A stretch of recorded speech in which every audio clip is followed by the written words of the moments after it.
Hi hello అందరికీ నమస్కారం. Welcome to ఏది నిజం యూట్యూబ్ ఛానల్. ప్రశ్న ఇది సరైన వార్త సమాధానం అది. ఇవాల్టి కంటెంట్ జనసేన ఎమ్మెల్యే అరవ శ్రీధర్ రాజీనామా.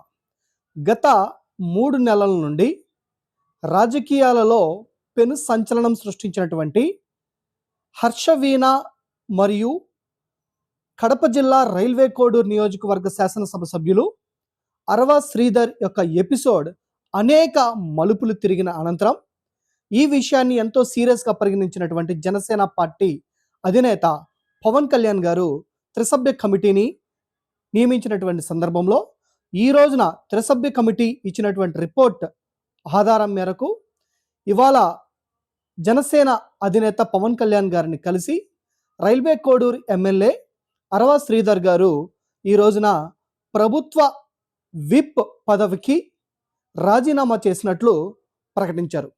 ఈ నేపథ్యంలో మహిళల భద్రతకు అధిక ప్రాధాన్యం ఇస్తున్నటువంటి జనసేన అధినేత పవన్ కళ్యాణ్ గారి యొక్క ఆశయాలు ఏదైతే ఉన్నాయో వాటిని తూట్లు పొడుస్తున్నటువంటి విషయాల్లో భాగంగా ఎమ్మెల్యే అరవ శ్రీధర్ చేసినటువంటి ఈ యొక్క రాజకీయ దుమారాన్ని తీవ్రంగా పరిగణించినటువంటి పవన్ కళ్యాణ్ గారు ఈ నిర్ణయాన్ని తీసుకున్నట్టు మనకు తెలుస్తుంది.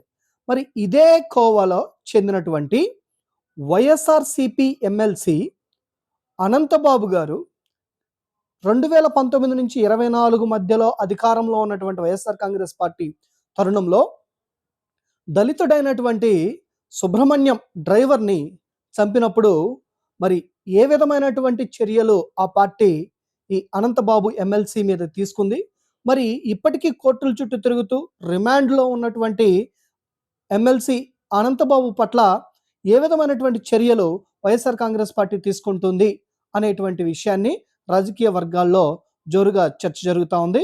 ఈ విషయం మీద మీ వ్యూస్ని కామెంట్స్ రూపంలో తెలియచేయండి. మర్చిపోకుండా మా ఛానల్ని సబ్స్క్రైబ్ చేయండి మరియు ఈ వీడియోని లైక్ చేయండి. Thank you very much.